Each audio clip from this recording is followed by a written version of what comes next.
बिटिया जिंदा होती, हाय बच्चा, हाय भैया बिटिया का चकने खो दिया भैया, आपको से मिल गए होते तो बिटिया जिंदा मिल गई होती। हाय भैया बिटिया तड़पाए मारी गई है बच्चा, हाय बच्चा, हाय भैया हम कभी ना बोल पाएंगे बिटिया का, हाय बच्चा हम कैसे बोले भैया। भूलना नहीं है ना, उनको भी याद रहेगा, वो चाहे कितना ताकतवर हो उसको भी याद रहेगा और बहुत सारे लोग को याद रहेगा। हम क्या बोलेंगे, हम भूलने वाले में है कहाँ, उसको नहीं उसकी 7 पीढ़ियों को याद रहेगा, आप चिंता मत करो भैया। बिटिया तो अब कभी नहीं मिलेंगे, बच्चा के पीछे छाती कटती है जब जब याद आती है बच्चा, बड़े दुख से बच्चा पढ़ा वाली का मेरा लाल। तो बोला कोई हमें पानी पिलाएगा, पानी पियो, चलो 1 मिनट पानी पियो, पहले पानी पियो, अब देखो तबीयत खराब हो जाएगी, पानी पियो पहले पानी पियो, चलो पानी पियो, पहले पानी पियो, रुक जाओ अभी हाथ में पकड़ रखो, ऐसा नहीं, पहले पानी पियो, आराम से पानी पियो। अच्छा बताओ कैसे मदद करेंगे, जब हमारे सामने आप रोते रहोगे तो हम ही पागल हो जाएंगे, और गुस्से में क्या करेंगे बताओ भैया। 2 महीने से कोना चढ़ा, अगर 2 महीने में एक बार भी हम पे आ जाती ना तो हम अपने आप वो कर लेते भैया। अब तक हम कैसे पहुँचे। पहले अच्छा ये पानी पियो। अब यही रास्ता तो आसान बना रहे हैं कि हमारे लोग आसानी से जो है ना हम तक अपनी खबर पहुंचा दे। जिस दिन तुमने मुकेश बताया उस दिन बताओ तत्काल काम कराया नहीं कराया, जिस तुमने फोन बताया कि भाई ये शासन भैया दिलाता दे रहा था कि तुमसे मिली जाए। अरे एक बार तो हम तक आ जाती, हम देखते शासन प्रशासन को भी। भैया शासन प्रशासन ऐसे दिलाता देता था कि तुम्हारी लड़की के पीछे 2 टीमें लगी है, 3 टीमें लगी है, और टीम आए हमको किसी से मिलने नहीं दिया। हेलो, हाँ दे दीजिए।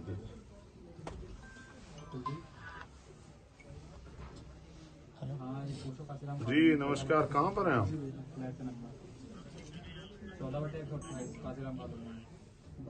अच्छा, मुलाकात कितनी देर बाद होगी?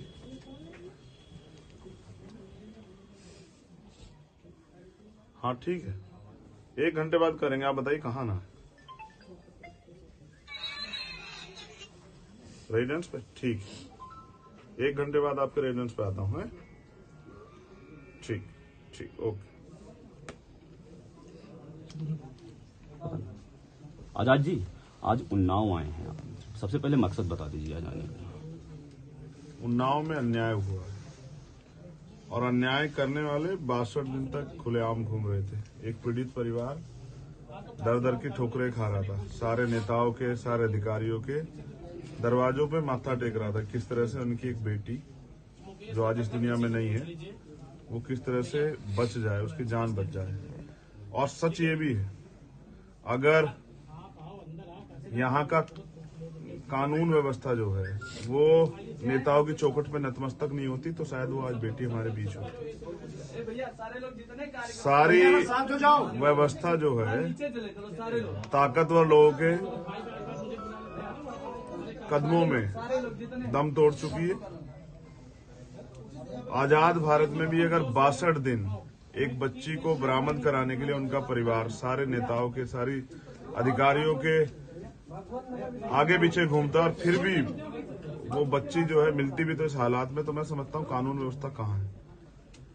अगर पुलिस प्रशासन ने लापरवाही ना बरती होती और पुलिस प्रशासन ने ताकतवर लोगों का साथ ना दिया होता तो आज वो बच्ची हमारे बीच में होती और इन परिवार के जो आंसू जो है ना वो शायद सूख गए होते। इस घटना में जो दरोगा जी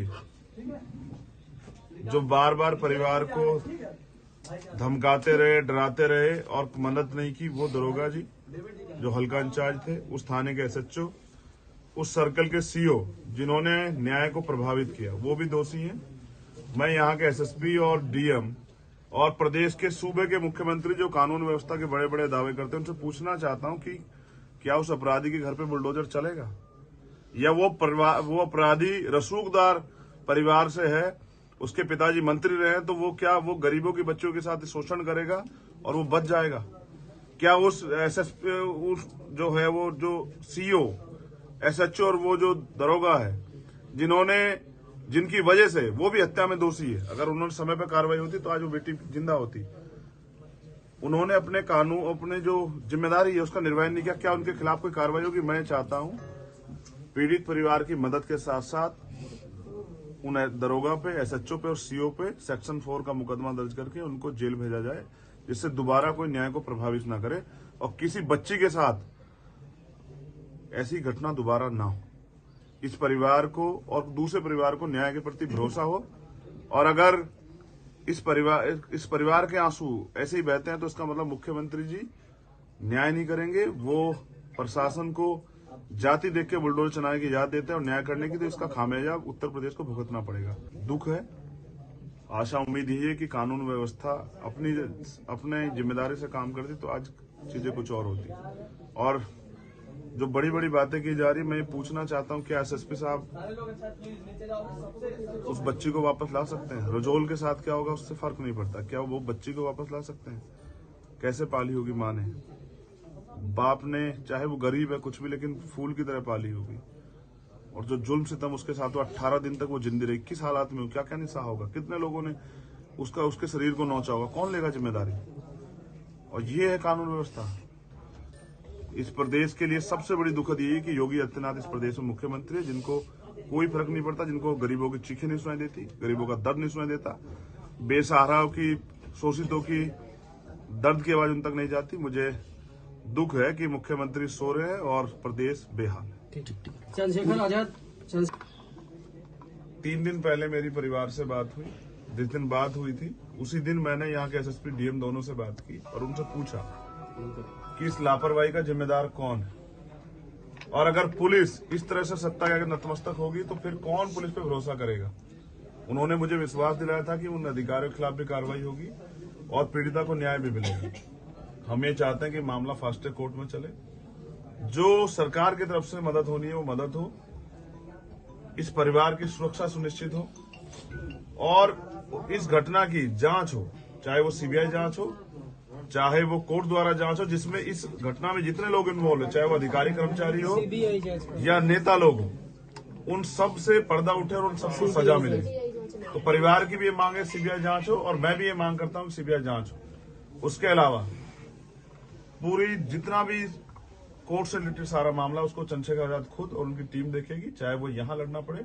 और मेरा प्रयास होगा इस मुकदमे को हम लोग दिल्ली, कि यहाँ इसमें छेड़खानी ना हो, यहाँ इसमें कोई इसको जस्टिस को प्रभावित करने का काम ना हो, तो इसलिए हम लोग इसको दिल्ली ले जाने का प्रयास करेंगे। हम कोर्ट से अपील करेंगे, क्योंकि उत्तर प्रदेश में तो न्याय होता तो 62 दिन में ये सब चीजें ना देखने को मिलती। अभी तक इस मामले में कोई लिखित कार्रवाई नहीं हुई किसी भी, जैसे चाहे वो SHO हो, चौकी इंचार्ज हो या CO। मैं यहाँ इसलिए हूँ क्योंकि जब मेरी यहाँ के SSP और DM से बात हुई, उन्होंने मुझसे वादा किया था कि आप 2 दिन का समय हमें दे दो, हम लोग कार्रवाई करेंगे। उम्मीद थी कि वो कर देंगे, नहीं हुई, इसलिए मैं यहाँ हूँ क्योंकि मुझे उनको जवाब देना पड़ेगा और मैं अभी उनसे मिलूंगा, चाहे मुझे पूरी रात खड़ा होना पड़े, मैं उनसे मिले बगैर, उनसे जवाब लिए बगैर नहीं जाने वाला। लड़की को हमारी ढूंढ दिया, गौरव भैया ने बहुत मेहनत करी, उन्होंने कहा था कि लड़की तो मैं ढूंढ लूंगा, अब किस हालत में ढूंढ पाऊंगा ये नहीं बता सकता हूँ। रातों दिन एक कर दिया उन्होंने, ढूंढते ढूंढते भी लड़की का पता लगा लिया। जहाँ भी हम कह रहे, जिस आदमी की बात करे थे, उसी के आश्रय में लड़की मार के उन्होंने काट रखी थी। भैया ऐसा मारा है भैया, चुप हो जाओ। सर आपने गौरव सिंह से बात की थी? कभी नहीं भूलता है। गौरव से बात नहीं तो उसके बाद भी प्रशासन नहीं हमारा साथ दे रहा है। बताओ, पोस्टमार्टम करवाया, पोस्टमार्टम भी गलत करवा दिया गया, पोस्टमार्टम में कुछ है ही नहीं रहा है। ये पोस्टमार्टम में कुछ नहीं रहा, दोबारा मान लो पोस्टमार्टम करवाया, दोबारा में भी अब दोनों रिपोर्टें अलग अलग हो गई। पता नहीं प्रशासन चाहता क्या है। ये रिपोर्ट्स कहाँ है पोस्टमार्टम भैया डिफरेंट है। वार्ता की है, क्या निष्कर्ष निकला अभी इस वार्ता का? देखिए, वो दोनों अधिकारी जिले के जिम्मेदार अधिकारी, और उन्हीं से बात करनी पड़ेगी। जब मामला कोर्ट में चला जाएगा, कोर्ट से अपॉइंट होगा, तो वहां के जो कोर्ट के जरिए हम लोग बात करेंगे।